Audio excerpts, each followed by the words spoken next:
Welcome. You have entered the realm of 1111 Talk Radio. Your host is Simran.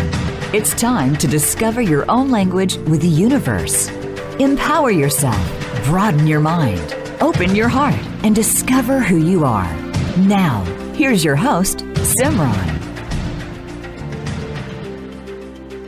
Welcome. I am delighted to have you with me on 1111 Talk Radio today.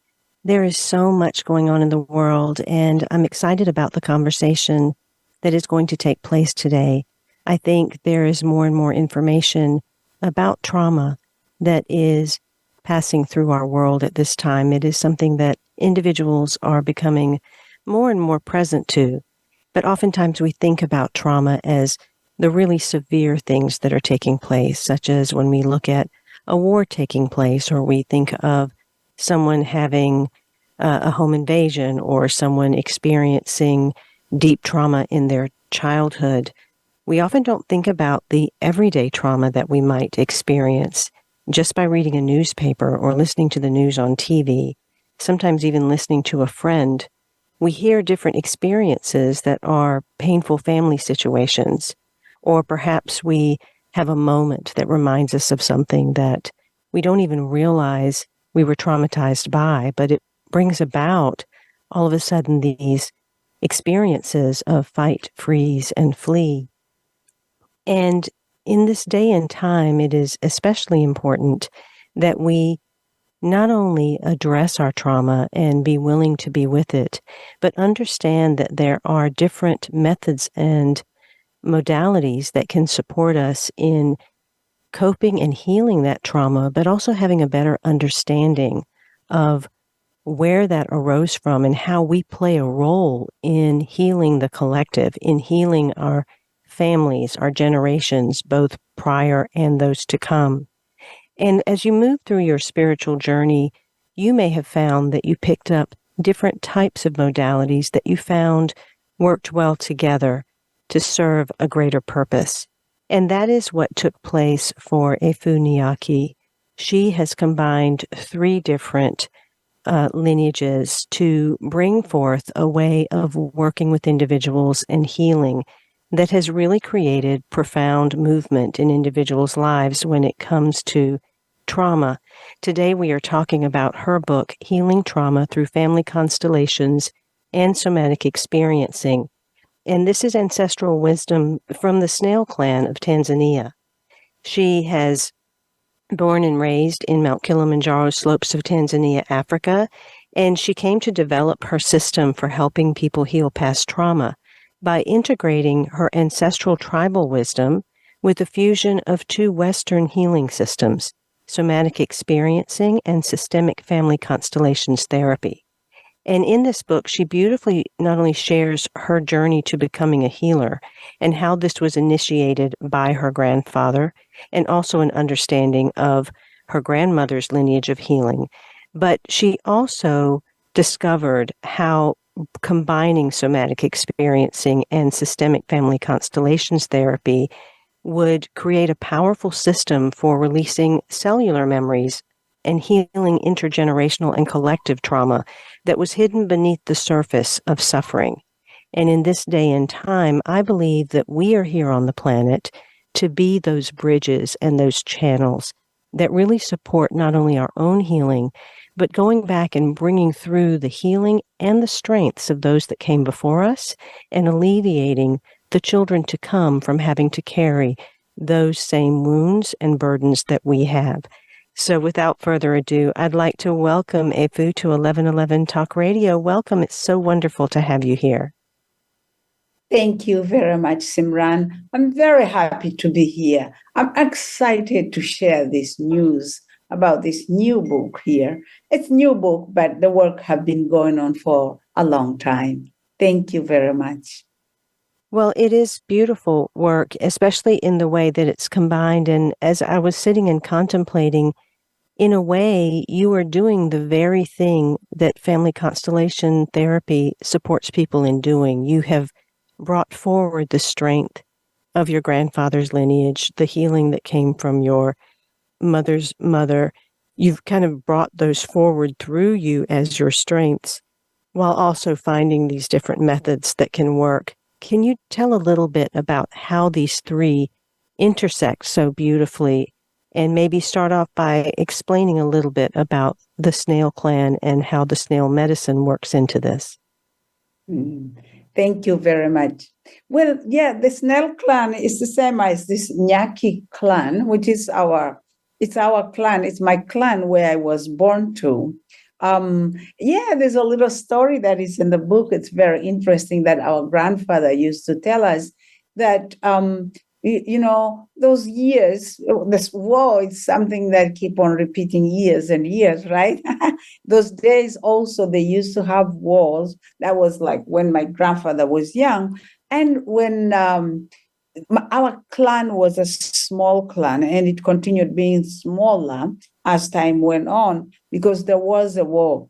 So because they were smaller, I think my grandfather said that the ancestors felt really compassion for them so that they don't get wiped out. So the ancestors sent this shell, this snail, to kind of save them. So they put it behind the house where when people came from the war and they were injured, they will just take this snail and put it on the wound, and the wound will heal immediately. Wow. For the children to listen, that I remember as a child, I listened to that. I had the bodily experiencing of just kind of a beautiful feeling like, wow, the healing happens so instantaneous, just like that, with this snail just kind of going through, the wounds in your body. And therefore, those people, of my grandparents, they were healed, and then they were able to go back to continue in the war. And then after that, the war is over and the clan continue. And I was born out of that. One of the things I think, I just summarized this story, but one of the things I really think it is very important, and how my grandfather told this story, it's a myth, I am sure now. That time, I thought it was a real thing, but it's a myth. And the way he told the story was that, in a way that you focus on he did focus on the resource.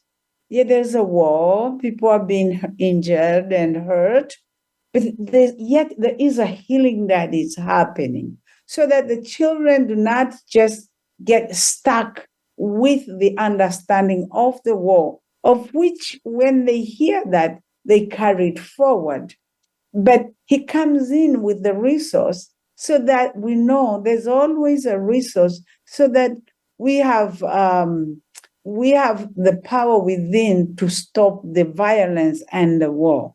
And I think that was his objective of telling us that story. So really, we become like the Nyaki family. The Nyaki clan is blessed by this snail, which is kind of bringing new life again to people after they have been injured or after they have been traumatized. That's so beautiful. And I love the mythology and the way that your grandfather shared that and spoke of it. And as I contemplated my own meaning behind that, it seems that with trauma or with any type of emotional, mental, spiritual healing, it is very much that we almost have to become the snail, very slow moving, gently moving through that, over it, around it, licking that wound in a way that we are cleaning out what has been there, understanding and creating the salve that has to go within ourselves. So it very much felt like it's exactly what people must do as they go through, whether it's somatic experiencing or the family constellations therapy or any type of modality. It requires that presence, that pause, that gentleness, and that really tender, loving touch that's so slow moving in order to really grasp what is requiring to be healed. Yes, very true. I totally agree with you. When I just go look at that image of the snail, and again, it does have also the snail. One other thing I like, I think, it's that it does have its own really very protective house. So when it is too much, it just go very quietly in there and hide. And when it needs to come out again for the healing, it comes out. So I also thought, like, when we need to reform ourselves, we need to heal ourselves, to recover ourselves, to take time for ourselves so that we can actually help others. And, like when I look at the symbolism of the snail, it is full of these spiritual meanings of healing oneself, healing others, taking care, transforming. I just really, it's very rich. Yes, you're right. Thank you very much for recognizing that. Very, very rich indeed. Another very rich piece that I found right at the beginning of the book was the section that you titled The We Beneath the Eye. And in our world, and especially in Western culture, it has become so much about the I, about the identity. And we've separated ourselves so much from one another because of this need to be I. And when I read that and saw how in your culture you speak as we instead of I, and that we is the ancestry behind you, that's so powerful. That gives such a strength and a rootedness to speak of it from that way. Talk a little bit more about that cultural belonging in that way. And do you still speak as we, or have you kind of become I as well? I continue to speak as we, because I know inside of myself that I was more assured even with the scientific world that, I carry the DNA of my mother, father. If I say 50% is my mother, 50% is my father.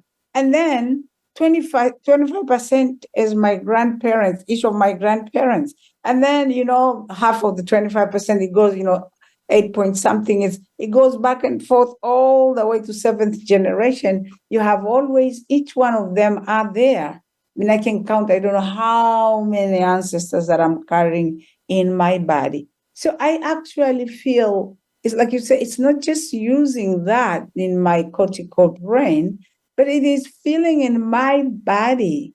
My body feels totally present. I have this presence that I think a lot of people give me this feedback that it brings safety to them. So because, and I said, okay, thank you for recognizing that, because I know this is the ancestors that are within me. So sometimes I think we are, it's me, we are. When the Western world, of course, I know oftentimes I'm telling a story and I say we, and they say, well, who is we? Well, English is my third language or my fourth language when I start with all the tribal languages. So when people say, who is we? Then I get a little bit discombobulated and I'm like, yeah, I'm talking about I and my family, like that's how we did things. Because I get very confused. Who am I talking to? But then I go back actually to recognize this big presence inside my body, that I'm bringing them with me. And everything that I do, they accompany me, they give me security, and they help me in this work of healing. And therefore, we are really recognizing the world with its own oneness. And like you're speaking right there across the world on the other side, that I feel we are connected. And so I'm bringing my connectedness with my ancestors, and it connected with you and with so many other people, even those who are suffering today with war and pain and hunger. We are connected to them. And therefore, when I sit here as we, I know I have something I can share with them, even if I kind of contribute with my breath. It is a deep breath because it's a breath of we from this side. Thank you. This is all so powerful and so resonant. My whole life, I've kind of felt like I didn't quite belong, neither in society nor in family.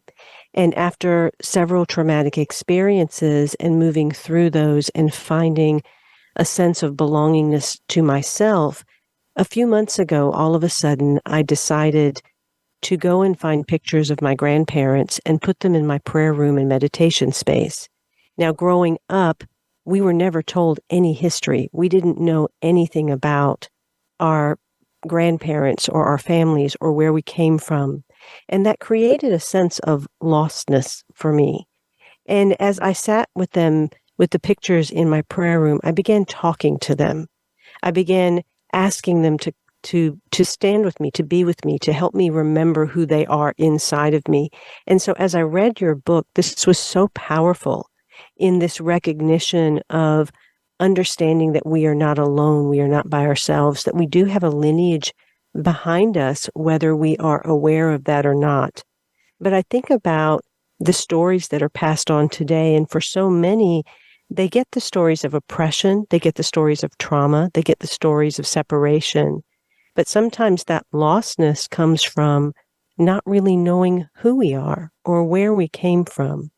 Is that relative in terms of doing the family constellation and the somatic experiencing work? And how does someone begin if they're in that place of not quite belonging? Okay. If someone is in that place, I actually begin with somatic experiencing, which of course scientifically talks about our nervous system. It explains on how trauma manifests in our body and that everything, like Peter Levine always say that trauma is not in the event, but it is in our body. So whatever happens, the shock we get, like you started very beautiful talking about the situations all over the world, even watching TV. We watch TV, it's like we think we are there, but our body is the one which is really reacting, painful, like kind of constricted, seeing all of that. So when people come to me, and first they're so constricted, they have so much pain, they cannot even connect with their own body, they feel disconnected. What I do first, I invite them to connect with themselves, like just noticing what they can feel. I invite them to touch themselves. I invite them to begin to feel the chair supporting them, to feel the ground beneath their feet supporting them. And so when they begin to touch something and touch inside, they begin to feel some kind of connection. And then I begin to use the chair, actually, like I would say, well, imagine the chair being your mother's lap, for example. Oh, I hate my mother. All right, that's okay. Then you can imagine that chair being like a nice big tree on top. You can sit on top of it. And, I use other things slowly. As people begin to connect with themselves, they might tell me the story of trauma where they have so much energy of fight. You see, when you say something, they immediately say, no, I don't like that. I hate that. So we slowly just accept that. Stay with the body. Bring in some resources, gentleness, and my presence, again, big presence. It helps them to begin to accept and feel safe, where they actually begin to shake off, to liberate all the traumatic energy. So when they liberate the traumatic energy, there's a lightness into the body, into the muscles, into the bones, into the heart and feeling and the emotions. So when they liberate that, they are actually, the new meanings begin to come in. Like they'll say, oh, well, I know probably my mother suffered a lot too. That's why she was the way she is. Okay, that's good. We are getting around. So in that sense, I begin to show them that yeah, this mother who suffered, it's inside of you. But you know what? So I use some kind of educational with awareness that you don't have to carry her suffering. You can take her strength, because apart from suffering so much, she managed to give life to you. So today you are alive. So take the life that she gave you, and actually love always comes with the life. And then you say thank you, and you leave the suffering with her, because anyway, she has already transformed that, because it's not always there. We work on the present moment. Right now, I think it might feel very good already, because that is past experience. And now we are working on the present experiencing, which is of today, right now in front of me. And right here, there's nothing to make us suffer. We already liberated the trauma. And then we can see the mother is there now, but carrying her own pain. And we can even feel more, as I say, more compassionate and accept her just as she is, while I'm now taking care of myself. I just pick up a mother as an example, could be with the father, with the grandparent as well in this example.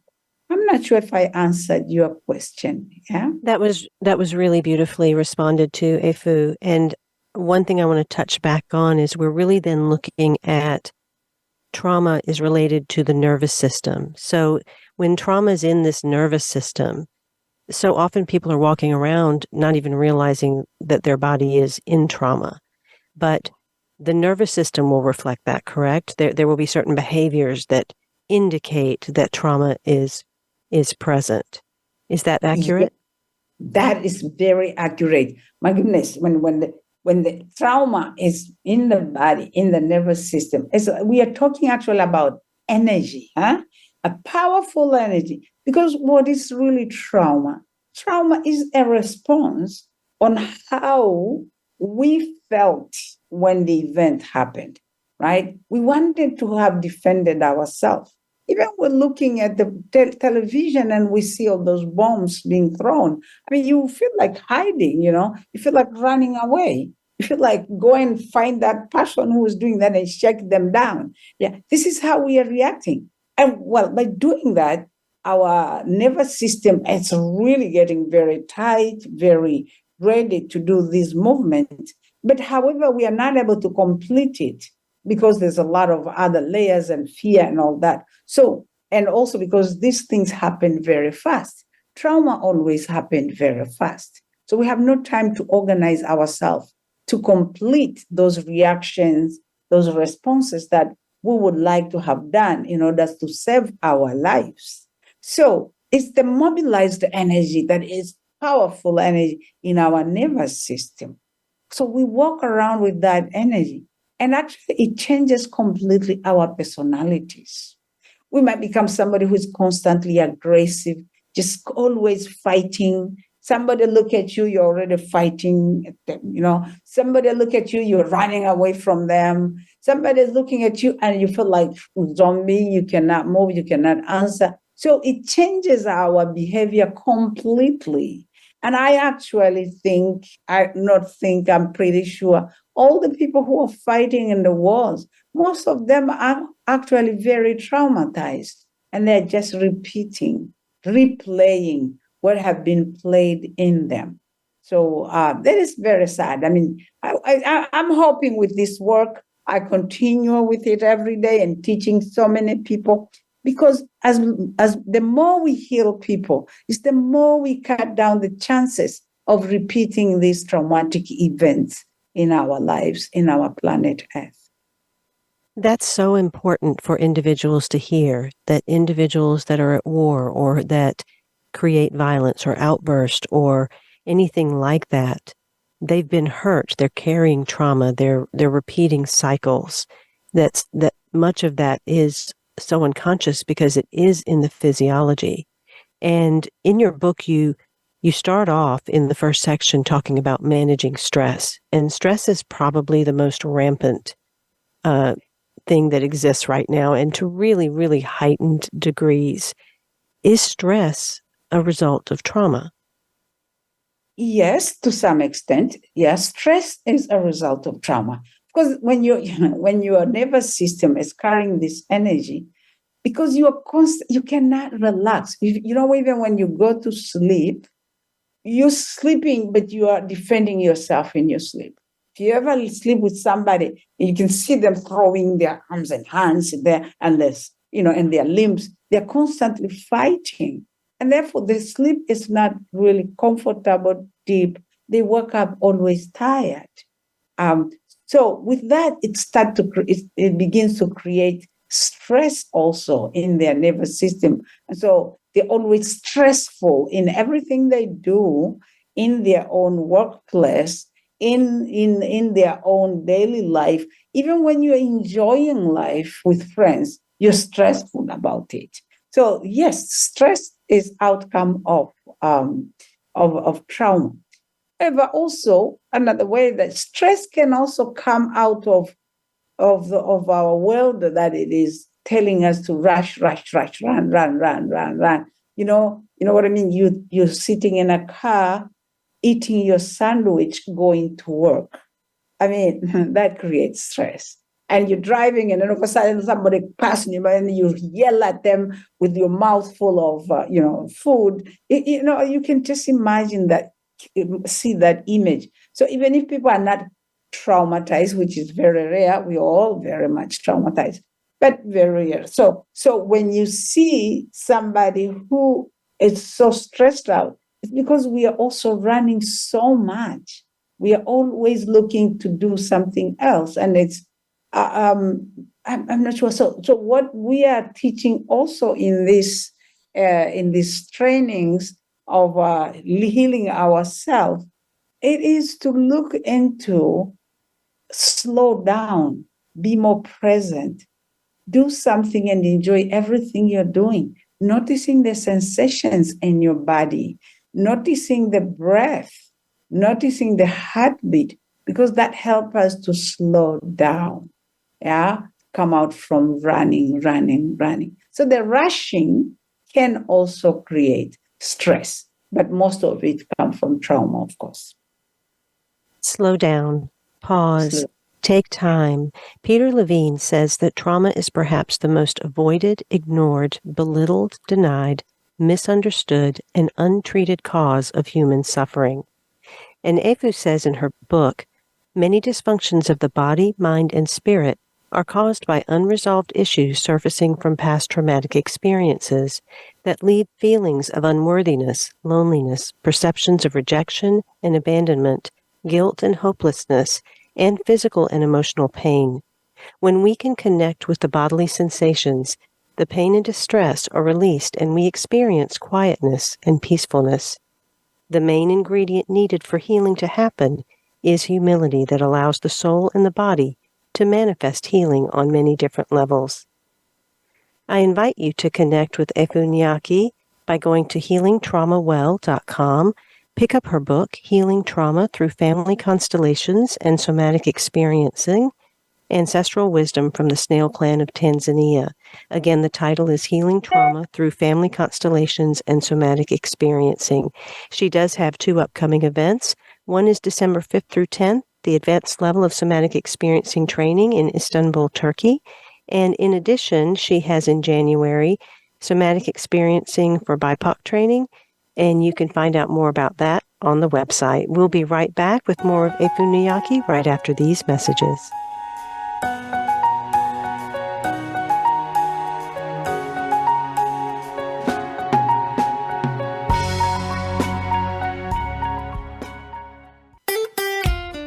Follow Voice America at Facebook.com/Voice America for juicy updates from your favorite radio shows and podcasts. Have you seen 1111? Do you wonder why certain numbers keep showing up in your life? 11, 111, 22, 33, 444. People all over the world are seeing 1111 and learning the language of universal communication. Subscribe to 1111 Magazine today. www.1111mag.com. 1111 Magazine is a bi-monthly print publication that offers a rich, multi-sensory experience. As you engage with experts and topics of consciousness, become enlightened, empowered, and energized, so you live a passionate and authentic life of conscious choices. 1111 Magazine, a daily staple for lifting the mindset, discovering the heart, and stepping into conscious living. 1111 Magazine. Order now at www.1111mag.com. 1111mag.com. Do you want more? More joy, more abundance, more power and presence? How would it feel to have more loving relationships, more empowered community, greater fulfillment, and life purpose? The 1111 Mastermind community inspires, empowers, guides, and supports transformation. Shift your mind, expand your heart, deepen insights, let go and chart a new course, dream a new dream. The 1111 Mastermind community is an online portal for personal transformation and soulful expansion. Go to courses.1111mag.com. That's courses.1111mag.com. Change begins with you. Let it be simple, convenient, and transformative. The time is now. Step through the 1111 gateway. Courses.1111mag.com. Live up to your fullest potential. This is the Voice America Empowerment Channel.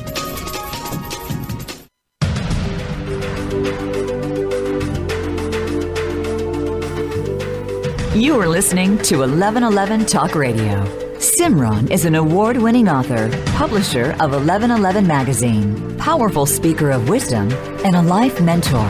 Find out more at IamSimran.com. Now, back to 1111 Talk Radio. Before we get back to Nyaki and her beautiful book, Healing Trauma Through Family Constellations and Somatic Experiencing, I want to mention my own trilogy that has been released that helps you to understand the 3 different parts of you. Living the 7 Blessings of Human Experience indicates the you that is walking conscious and unconscious in the world. It is your identity, your personality, and all of the things that you will go through in this life that are alternative blessings, like conflict and chaos and challenge, and how you can navigate those from a higher state of being. The second book is Being, the 7 Illusions that Derail Personal Power, Purpose, and Peace. We all have deeply unconscious and subconscious wounds. We carry shadows, animal behavior, physiology that has us react in certain ways. And there's a way to rise into a higher octave of expression, but only when we understand the very visceral and deep qualities that we carry within us that we're unconscious to. The third book has to do with our humanity, and it is knowing the 7 human expressions of grace. And this is very much stepping into or reclining into your humanity by allowing the pauses, by allowing yourself to truly feel, and understanding how you can now bring more light through the body by really reclaiming the truth of who you are in your naturalness. As you order Efu's book, I invite you to order my trilogy. It can be read alongside other books because it is more like an oracle, and you can open to whatever page in each book and be guided with the information that you need on that day. So find out more about that by going to my website. Somatic Experiencing was created in 1973 by Peter Levine and provides a naturalistic and neurobiological approach to healing trauma. The original Hellinger family constellation was formulated in the 1980s by Bert Hellinger and provides a phenomenological and therapeutic approach for healing that looks at problems, difficulties, or conflicts with a systemic view. Efu combines these 2 modalities along with the wisdom from the snail clan, and she has created powerful healing and powerful presence for so many people around the world in a way that supports them in living better lives. Efu, we talked a little bit about the somatic experiencing as you guided us through one example of really being present and coming back to the body by using the chair and that type of thing. Can you share a little bit about what family constellation therapy really is and how that connects, how you connect these 2 to really bring about not only the physiological response to healing, but then also, like you said, that mental shift of finding the strengths as opposed to staying stuck in the story or in the wounding? Yes. Yeah. Family constellation system therapy really, like you have mentioned already there, it works with phenomena. We are looking at what comes up. First, it also emphasizes a lot in the present moment. And that's why when I work with somatic experiencing, I always bring people back into the body and not responding from what happened in the past. And so we are looking at the phenomena that are happening as we are doing the work. And, it brings, family constellation bring this concept of oneness again, that we are not alone. We are a system. We are a family system. We are a community system. We are the global system. And everyone is connected to each other. So it is also based on the fact that what I do, what I think, what I am trying to manifest, it affects everybody around me. So to remember that I'm part of the system. So, and Bert Hellinger, who is he's the founder of Family Constellation. He went to South Africa as a missionary many years ago in the 80s. And he started working with the Zulu people as a missionary, of course.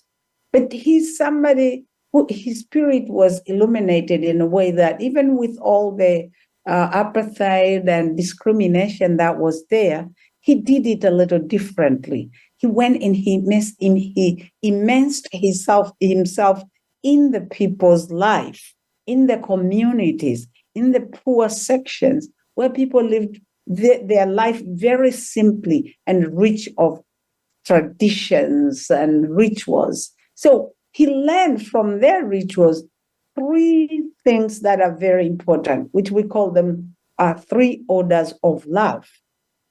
And he will talk about the first order being that you actually always reverence those who come before us. I mean, your parents, your ancestors, and even the places and the trees and all of that came before us. We reverence them. We see them like they have had a lot of experience for them to be here before I arrived. So I reverence them. And then he said, if you reverence them, then the love will flow. Yeah? And then the second order of love is it's about receiving and giving in balance. So if you actually receive from your parents and your ancestors, with grateful heart, with reverence also, if you actually humble yourself and receive it, then you become very full. You become completely abundant. And wherever you go, you are actually kind of overflowing with everything, with love, with material, whatever you need, you have it, and it's overflowing so you can share with others. Again, this is where love flows. Yeah. And the third one, it's the belonging. If I belong, if I recognize that this is my mother, this is my father, even if they give me away to somebody else to take care of, but this is where my life was manifested. Yeah, that mother and that father, that mother's womb, it brought me here. That's where my system is. So when I recognize my belonging coming from here, and then it expands itself to all the ancestors that came before me, I belong. And now from there, everywhere else I go, I will always belong. So those 3 orders of love are really key for family constellation system therapy. When I understand those 3 orders of love begins to flow, and I can actually let go of a lot of stories that I feel like I'm a victim to my family, and I'm a victim to this, and I'm a victim to that. We let go of the victimhood and actually begin to experience the flow of love by exercising those orders of love. Yeah. So in the place where there is the disorder of love, does that come from individuals taking a different place in the family than they should have, or having a different importance, or someone being dismissed that should have been revered? And then how does that play out to affect the family? Well, yeah, like for example, the order of belonging. Then, if I have an attitude that I don't like my family, I mean, this is at my work. I meet so many people. So I don't like my family. My family is, they have a lot of bad people. They do this and that. So I think of them being bad and good. And then I feel when I'm saying they're bad, that means I'm saying I'm good, right? So this is the judgment. And I'm saying that they do wrong things. So I'm making myself perfect. So when I'm excluding myself from that family, actually the family goes out of balance because something is missing there. And therefore, the love will begin to flow to me. It won't find me because I'm not in my place in my family. And then it will not flow to anybody else because also one member, one cell is not there. There is a hole. So the system is always constantly trying to recapture something, but it doesn't find it. So when I don't belong, I also create a chaos to the entire family. If somebody else also excludes somebody else in the family, also that happens. The consequences is that the love is not flowing in that family. That's in most of the cases we have chaos, we have conflict. Yeah, yesterday I was giving a talk and many people brought up the conflict, knowing that I don't revere my sister. I don't want to talk to my brother because he's like this and all that. So one of the thing is like, it's me trying to feel better than other person. So that is an attitude. But another thing is a phenomenon that if this came from the ancestral energy, that somebody was excluded in the past, so the system is constantly trying to repair itself. So the one person from this later generation will also exclude themselves, or they will exclude somebody else, and therefore this keep repeating. But I think it's with the purpose of healing, because it brings a lot of painful actions because the love is not flowing, and therefore those conflicts begin to arise so that it can be healed. And so let's take the example you just gave. If there's someone that is excluded or feeling ostracized or left out, and this was actually a repeat of a prior generation's issue, the healing would come about because they were able to resolve that rift, or is the healing coming about because they can love unconditionally and still be separate? What does healing actually turn out looking like in this type of modality? Right. The healing happens because this person eventually found out that, yes, by going back to by allowing yourself, you don't have to go and live with the people, but it's in our attitude.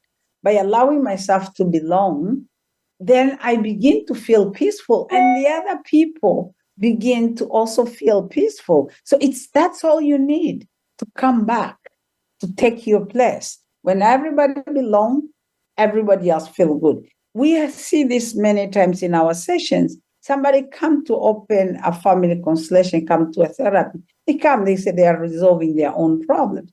But when we found out the problem is because they actually don't want to belong or they were excluded, when we are able to bring this into the therapy and then they see themselves in their own place, they could have a brother who had run away for 20 years. And then this brother call and says, he's coming back like in 2 or 3 days. So everybody's like, what? And so, well, that work really worked very fast. Our work do like this many times. We get the phenomena like that. People, they resolve it. One person, they just need one person, not everybody. One person came and work on their own part, and the whole system begin to organize, and the love begin to flow again, and the peacefulness of that family begin to happen, and then they live again peacefully. And then, of course, in the connection with other people, with your workplace, everything also begin to change.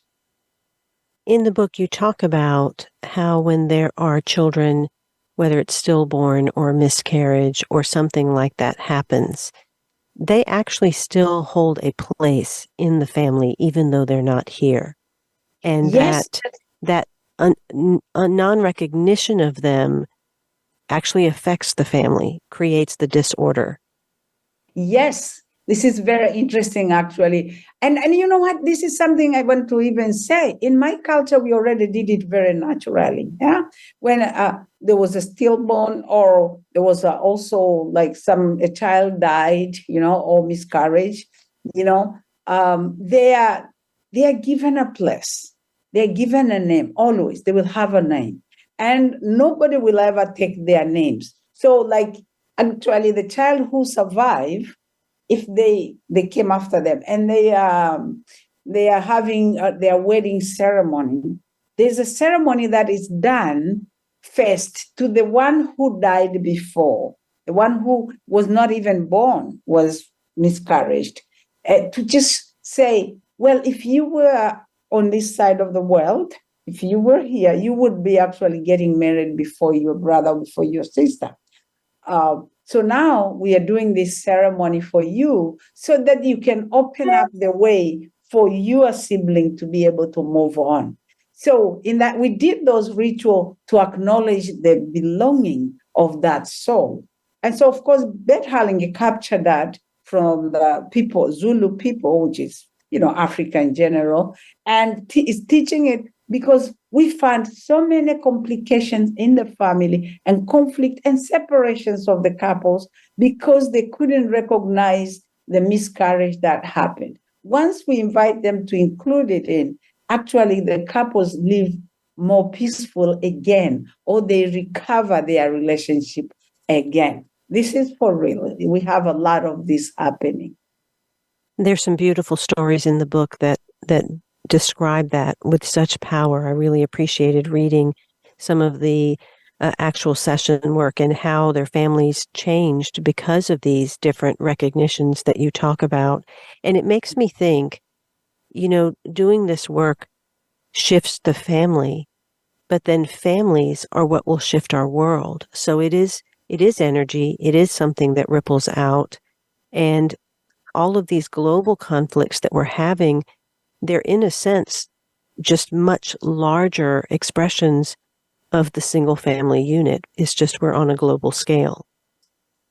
You're very right. That's true. And as I say too, like, okay, the family, when a family member changed, the whole family changed. But also, if I'm working in some company, also I bring this energy of healing in that company. So the company changed. Like you said, that's how it really ripples, like you say, in so many, many, many ways. And so we're searching for healing that goes beyond that. Like a family constellation system therapy, a session, it does a healing for the individual, for the whole family, for those who are not here, even for those who have gone before us that were not in peace when they left. So they can actually rest in peace also. So it's like everybody is touched in one session that is done. Within the book, you go into a lot of areas. You talk about depression, you talk about healing sexual trauma, food and drug addiction, asthma, other respiratory problems. And throughout them, we're taken back to mother and father. We're taken back to where we place them in the family. And with traditional psychotherapy or other types of modalities, it always does seem to go back to mother and father. How is it different in this type of work as opposed to perhaps other types of modalities? Yes. So for this modality, it goes back to mother and father, but then it is extended. We go into an extended family. It's not just a nuclear family. And when you go to the extended family, you find a bigger cushion, more resources, because when you have the ancestors there is a feeling of fullness. Everybody feels even more secure because Bert Hellinger used to say, I think I remember one time in his workshop, he said, well, sometimes the parents could have suffered trauma so much, and their children have a ripple of that trauma they suffered also. Now, when you can see the grandparents there behind them, it gives you a little bit of more secure that you look at your parents beyond them. And so it just doesn't end in the nuclear family. It goes beyond it. This type of work that we do, is it limited to age? Is this something that a teenager could do? Is it something that someone in their 70s could do? Is it something that a couple can do? Is there a certain age range that it really works best for? Everyone. Babies who are born right now, they bring them to the family constellation. Somebody's carrying them. All of a sudden, they are picked up to represent somebody, and they just, the phenomena are wonderful. So it's from the birth moment to the dying moment. Everyone does this work and participate very well. And in those family constellations, you're actually tapping into the morphogenetic field. So that is the way that those substitutes that come in to represent different family members, they somehow pick up on that energy and that consciousness of that individual. Is that how it works? Yes, exactly. Yeah, we use, and I think that the morphogenetic, which is from what is name, Shadrach, yeah. Yes. Bert Hellinger, before, many people were really questioning him. What is this? You have to explain, everything you have to scientifically explain. But Shadrach was present one time in his workshop, and he helped to explain it. So that's why I always use this, because I know he was part of the training also. And he brought a lot of light with his, with most of his understanding of morphogenetic field. So when you pick somebody to represent your mother or your father, like for me, they are in Tanzania, Africa, but they come here and their energy is manifested. How is that? So I tell people to read those books from, Shadrach. It's a really, Rupert Shadrach helps a lot to understand that we are all connected, in many different ways. We are all connected. Thank you so much, Nyaki, for being on 1111 Talk Radio. I want to urge you to pick up her book, Healing Trauma Through Family Constellations and Somatic Experiencing. And if you'd like to learn more about the trainings that are being offered, there's one December 5th through 10th. It's an advanced level somatic experiencing training. And then there's one that is taking place in January. Go to the website, healingtraumawell.com. Once again, thank you, Efu, for being on 1111 Talk Radio. I'm going to close out the show reading a section from your book. Openly looking at one's family of origin provides a person with the opportunity to see both the good and the bad, to uncover secrets as well as truths, and to let go of the lost and the unexplained. By seeing these various components, one can acknowledge the multifaceted truths of one's family soul and all that binds the members together. When one looks at his or her origin with open eyes, an open mind, and an open heart, void of moral judgment, that person is capable of letting go of that which does not serve his or her personal growth. Most importantly, one learns to gain strength from a more meaningful, conscious connection to his or her family soul. I invite you again to go and visit her website, healingtraumawell.com. Until next week, I am Simran, in love, of love, with love, and as love. Be well.